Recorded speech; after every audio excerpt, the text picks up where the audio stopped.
দক্ষিণ কামৰূপৰ গৰৈমাৰীৰ ঘোঁৰামৰা পথাৰত এগৰাকী স্কুলীয়া কিশোৰীক ছাত্ৰীক ধৰ্ষণৰ চেষ্টা লম্পট যুৱকৰ যোৱা 5 ডিচেম্বৰত ভোটগ্ৰহণৰ দিনা সন্ধিয়া ঘোঁৰামৰা পথাৰ গাঁৱৰ বছিৰুদ্দিন নামৰ লম্পট এজনে সংঘটিত কৰে এই জঘন্য কাণ্ড।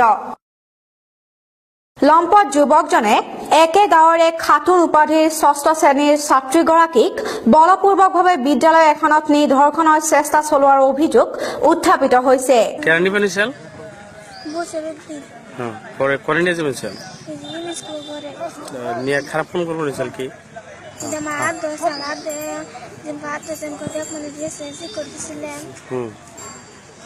মানুষ গিয়েছিল না ওর লগে আর কেউ আসার নাকি পরে মানুষ তোমার বাঁচাইলো না কিশোৰীগৰাকীয়ে চিঞৰ বাখৰ কৰাত লম্পট যুৱকজনে ঘটনাস্থলীৰ পৰা পলাই যাবলৈ সক্ষম হয়। নিৰ্বাচন চলি থকা সময়ত যেহেতু নিৰ্বাচন বহুত দেৰিলৈকে চলিলে সন্ধিয়া 6:30 এনেকুৱা সময়ত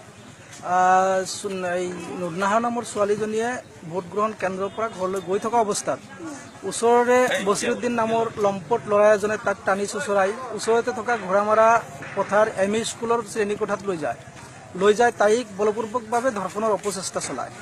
তো তাৰপিছত হয়তো চিঞৰ বাখৰ শুনি ওচৰৰ কেইগৰাকী মাইকী মানুহ আহি তাইক উদ্ধাৰ কৰিছে। আমিও গৈছোঁ। আমি গৈ পেলাই দেখা পাইছোঁ ছোৱালীজনী শাৰীৰিকভাৱে অপ্ৰস্তুত হৈ আছিলে। গতিকে ঘটনাটো বহুত দুখজনক ঘটনা। ইয়াৰ ন্যায়িক তদন্ত হোৱাৰ পিছত ইয়াৰ ল'ৰাজনৰ শাস্তি বিচাৰিছোঁ।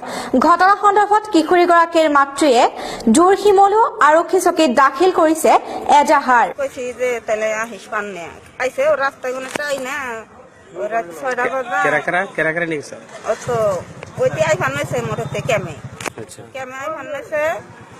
বলে ওই রাস্তায় টান দিয়ে ওই যে বসিরুদ্দিন জামালের ফুলা বসিরুদ্দি ওই টান দিয়ে ওই রমে নিয়ে হান্তাইছে যেন মা বিল্লা সিকিউর দিছে যে দেখে তোর কাপড় চুপড় ফাড়া করে হাল দিছে কাপড় চুপড় ফাড়া করে হাল দিছে মোটে তো আর নাই উস নাই হে সম্পর্কে ই করে দরাদরি করে নিয়ে তাদের দইরা নিয়ে বাড়তে হেন গনে যে দর আর নিয়ে মানে কি হয় আল্লাহ জানে তারা তো চাবে না আমার নাবার লোকটা থানায় কেস করছেন এইটাই আপনার কাছে আমার অনুরোধ আমার ভবিষ্যৎ জানি কোনো ক্ষতি না হয়।